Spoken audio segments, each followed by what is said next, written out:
In this edition of Back in History, we'll take you back in time to the year 2005, the year that Chief Mrs Stella Obasanjo, wife of the then President of the Federal Republic of Nigeria, passed on in faraway Spain.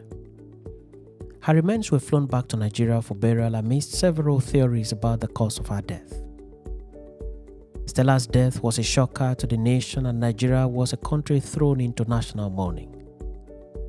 Upon the conclusion of funeral arrangements, her body was taken to Obasanjo's home in Abeokuta, where the remains were interred amidst tears from family members, loved ones, and sympathizers in attendance at the funeral. The ceremony was televised across various television channels for the entire nation to join, and for those in the diaspora to also join. As earlier noted, her death gave rise to several theories and gossips. In his book titled My Watch, Volume 2, published in 2014 by Kachifo Limited, Lagos State, Nigeria, particularly from page 247 to 251, former President Olusegun Obasanjo, who was married to Stella for several years, had this to say about Stella as a person and about the cause of her death. It is about the first time that the cause of death of a public figure in sub-Saharan Africa would be so frankly stated and even documented in a book. Here is what Obasanjo said, unquote, "One major personal and family tragedy that struck during my presidency was the death of my wife, Stella. I had missed the opportunity to celebrate her 50th birthday because while the preparation was in high gear, I was arrested and sentenced by Abacha. It therefore was my plan to have her 60th birthday celebrated while we were in Aso Rock Villa. Again, we put the preparations in high gear. One morning after our family devotion before Stella undertook a trip abroad in final preparation, we talked about her 60th birthday. I consented to everything she wanted for her birthday celebration. Some members of our family devotion group commented on my good disposition that morning. She had chosen the priest to conduct the birthday service, and she had also chosen the hymns that would be rendered for the occasion. A few weeks back, before the arrangement got into high gear, Stella had requested permission from me to organize a special prayer for our marriage to be conducted by a Roman Catholic priest in the Villa Chapel. Father Coker, now Bishop Coker, conducted a simple ceremony. After the special prayer, she thanked me and said, quote, "You have relieved me." The trip that she undertook was to serve three purposes. 1. To rest prior to the birthday celebration activities. 2. To attend the 40th anniversary of the priesthood of Cardinal Arinze at the Vatican on behalf of both of us. And 3. To make final purchases and preparations for the birthday celebration. It was all nicely put together, and the trip went on. Obasanjo continued, still unquote, "On that fateful day, we had a national concern for a missing Bellevue plane. I was seeking information all through the night of October 22, 2005 on the aircraft from within Nigeria and Nigeria's neighbors. I was awake until about 4 a.m. on October 23, 2005, when my Chief of Staff, General Abdul Mohammed, telephoned to announce his visit to me. Such an early morning visit had never happened. That he had information about the missing aircraft, which he did not want to give me on phone. Surprisingly, he came to break the sad news of my wife's death. I was shocked beyond words, as there was no indication of any kind of illness, and I received no information later about going for any medical operation. I immediately called our son Olu in New York, asking him to come home to attend to his grandmother. My parents-in-law were in the guest house of the villa.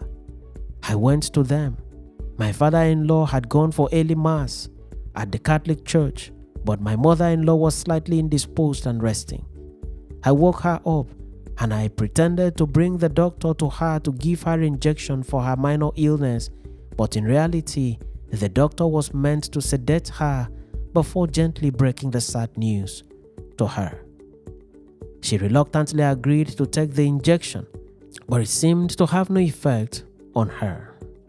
Rather, she was concerned that my wife did not call her the previous night as it was customary with her. I waved off her concern. She raised another concern that her last child, Henry, was leaving Lagos so early in the morning to come to Abuja to visit me. Obviously, Henry had received the sad news. Obasanjo went on, still on quote, "In the process, my father-in-law, Chief Abbe, returned from the morning worship. I thought he would need no sedation. To him I said, quote, Papa, Stella is suddenly seriously ill abroad, but I have been told there is no cause for alarm." End of quote. With the ground prepared, so to say, I left to attend service at the Villa Chapel. I had instructed that the news should be put out at 12 noon on the electronic media. As I was closing the chapel worship, I had to break the news to the church members. Wailing and crying followed. Obasanjo continued, still on quote, "The arrangement for bringing her corpse home was organized, and I had the unpleasant duty of receiving the casket at the Abuja airport. Then the funeral arrangement and the interment followed. It was a national mourning. I was overwhelmed by the outpouring of sympathy and grief from all quarters. An elderly senior member of the PDP said to me while Stella's body was lying in state at the banquet hall of the villa, quote, "If I know I will get this type of honor when I die, I will be ready to die tomorrow." That was how great the honor that was bestowed on her in death by Nigerians and non-Nigerians alike was. I got condolence messages from leaders and ordinary people from far and wide, including the King of Spain. Even Remy, my divorced wife, turned up at the funeral in Abeokuta. It was gracious of Remy to do that. On that occasion, she allowed reason and decency to override emotion, bitterness, and rancor. Obasanjo then concluded by frankly disclosing the cause of the wife's death as follows, still on quote, "After interment, I decided to look into the circumstances of her death. I found that part of her 60th birthday anniversary, which was unknown to me, was her operation for her tummy and her shape. This was carried out in Spain." He added, still on quote, "The doctor was careless. With the help of the Nigerian embassy and the Spanish authority, I instructed that the doctor and the clinic be prosecuted. The loss of life cannot be brought back, but successful prosecution would prevent similar carelessness and loss of lives in the future. The doctor was made to pay damages and his license withdrawn for a considerable period of time. Before the verdict in Spain, I was unaware of what I came to hear later, that I might have caused the death of my wife to sacrifice her for success in my job. This is how wicked and satanic some Nigerians can be in their rumors and mischief. Olu, Stella's son, collected whatever damages were paid. My hope is that the clinic and the doctor had learned their lessons." End of quote. This is the sad story of the unfortunate ending of the earthly life of Chief Mrs Stella Obasanjo, wife of Nigeria's then President Olusegun Obasanjo. Stella was born in 1945 to Chief Dr. Christopher Abbe and Madam Theresa Abbe. She was the first child in a family of 7 children. She was from Eshan West local government area of Edo State.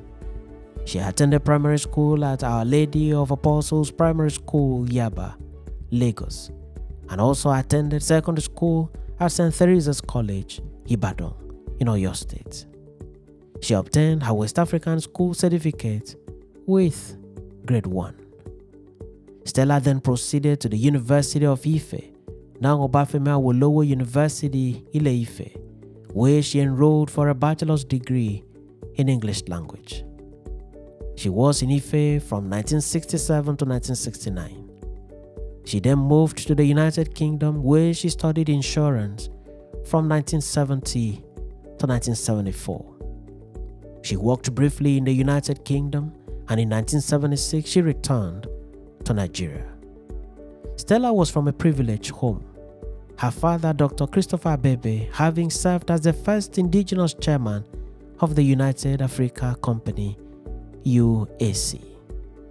Stella later got married to Olusegun Obasanjo, and together they had one son, Olumuyiwa Obasanjo, in 1977. At that time, President Olusegun Obasanjo was the military head of state of Nigeria, having assumed the seat of power in February 1976 following the assassination of his boss, General Murtala Mohammed. While alive and serving as the First Lady of Nigeria, Stella Olusegun Obasanjo was known for her relentless campaign for the protection of the rights of the child through her establishment of the Child Care Trust. She also joined the campaign against female genital mutilation. She declared the 6th day of February 2003 as the International Day of Zero Tolerance to Female Genital Mutilation. At the time of Stella's demise, her aged parents were alive. Stella was 59 years old and just about clocking 60 when she passed on. At the funeral, Father Matthew Hassan Coker, now Bishop Coker, delivered the day's sermon.